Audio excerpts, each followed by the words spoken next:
खूबसूरत मुस्कुराहट जो है इसका राज भी आपको पता है हमारे दांतों में ही छुपा होता है। लेकिन अक्सर बच्चों के वालिदैन की अगर हम बात करें तो अपने बच्चों की डेंटल केयर पर वो इतनी तवज्जो नहीं देते जितनी जरूरत होती है।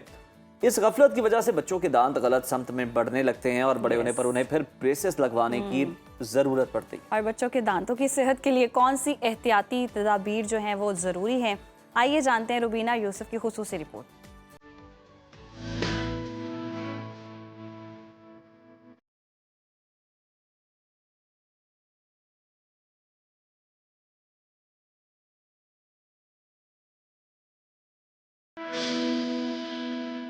अस्सलामुअलैकुम, a very good morning. You are watching Suno Pakistan और आप देख रहे हैं मैं एक डेंटल क्लिनिक में मौजूद हूँ and I have with me doctor Imran Zia. उनसे बात करते हैं। अस्सलाम वालेकुम। वालेकुम सलाम। सर, यहाँ पर आने का हमारा एक ही पर्पज़ है, हम लोगों को बता सके कि दांत कितना मैटर करते हैं और हमारी एस्थेटिक्स का एक बहुत इंपॉर्टेंट हिस्सा है और लोग इसको बहुत इग्नोर करते हैं। फिर वो जब टीवी स्क्रीन पर आते हैं तो वो अपने नकली दांत लगवा रहे होते हैं। आपने देखा होगा कि बहुत सारे एक्ट्रेसेस और एक्टर्स ने तो अब ये अपना ही लिए हैं कि उन्होंने वीनियर करवाना है या जो भी।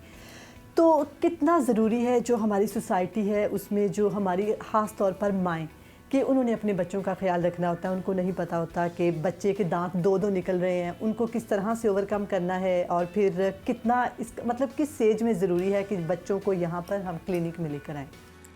बहुत शुक्रिया कि आपने मुझे अपने पोर्टल पे बुलाया। दांत सिर्फ खाने तक महदूद नहीं है कि दांत हैं तो खाना से ही खाया जाएगा।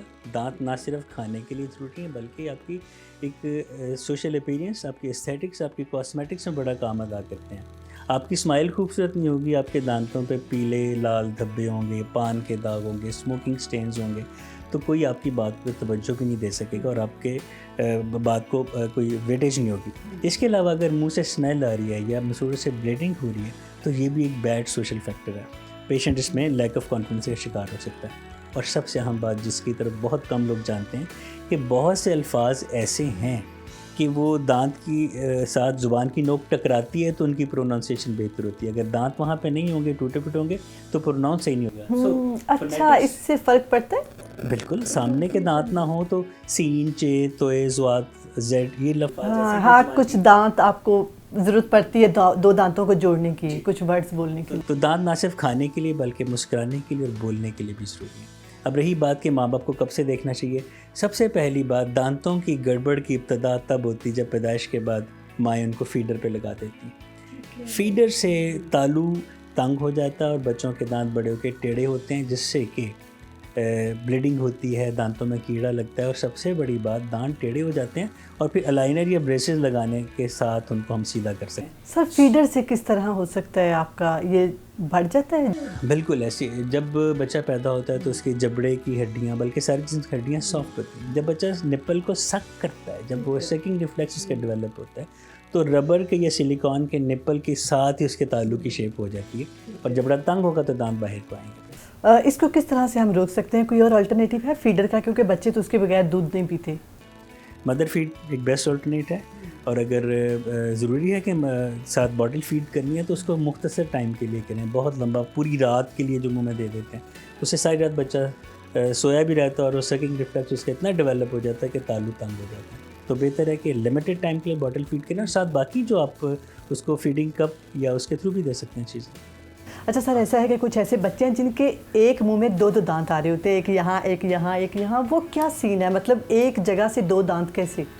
डबलिंग तब होती है जब दूध के दांत प्रॉपर वक्त पे नहीं गिरते। होता क्या है, अगर जबड़े की हड्डी की नशोनुमा सही हो रही हो, डेवलपमेंटल स्टिमुलस मिलता रहे तो परमानेंट दांत आते जाते हैं और दूध के दांत हिलते जाते हैं। ठीक है, कुछ लोग दूध के दांत नहीं निकालते। नहीं होते हैं दूध के दांत, वो बाजू का पार्शियल एनोडोंशिया कहते हैं, बहुत कम होता है कहना है।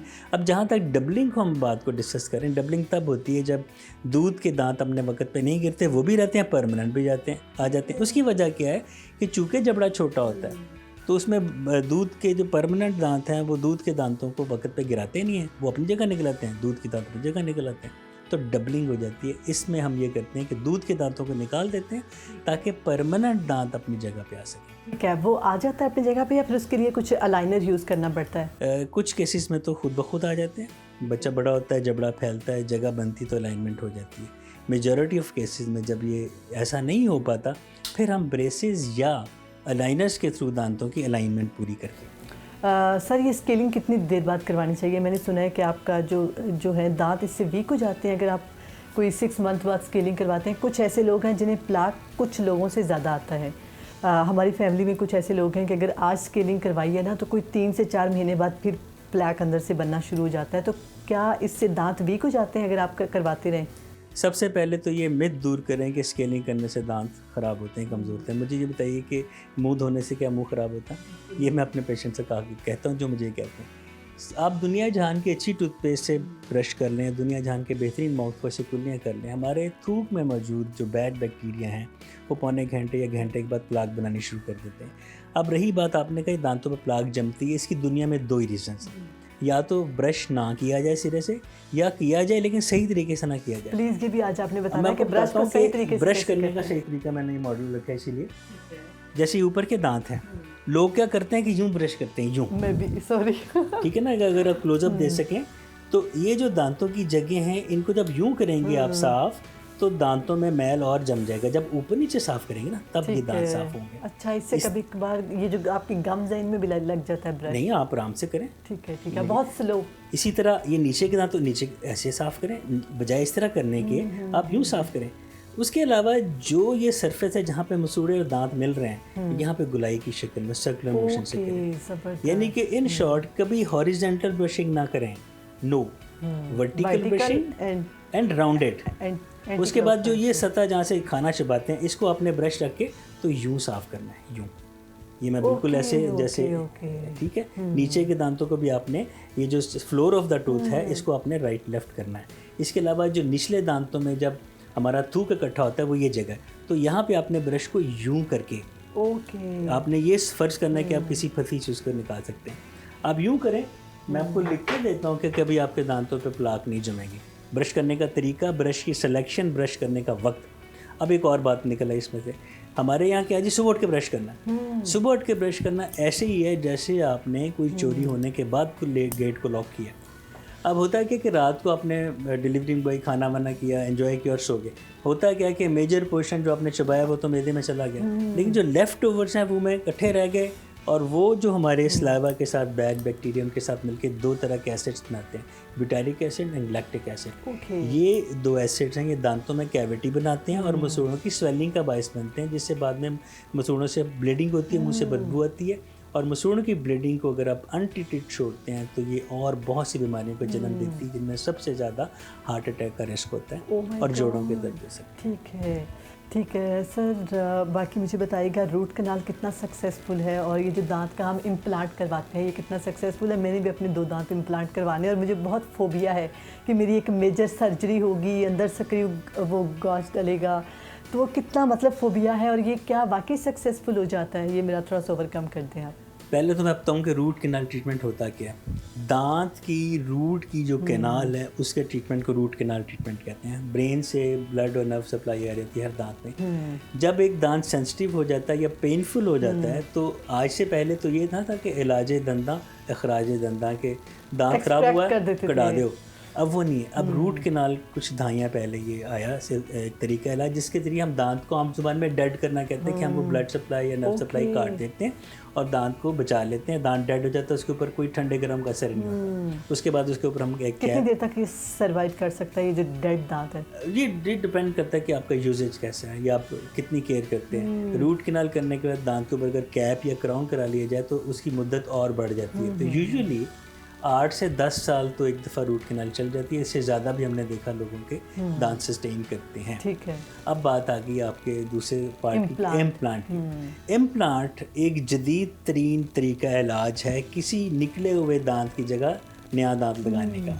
इम्प्लांट से पहले क्या होता था कि ब्रिज लगाया जाता था, बाजू को आजकल भी लगाना पड़ता है। ब्रिज क्या होता है? आप खाली जगह को ऐसे, हाँ जी, ये आपके दांत है, एक दांत निकल गया तो साइड के जो नेबरिंग दांत है, जो हमसाया दांत है, उनको ग्राइंड करके उनके ऊपर कैप चढ़ाया जाता है, साथ जुड़ा होता है, जो कि मतलब आपके 2 दांत ज़ाया होंगे एक दांत लगाने, ज़ाया कह लें या यूज़ होंगे, ग्राइंड होंगे।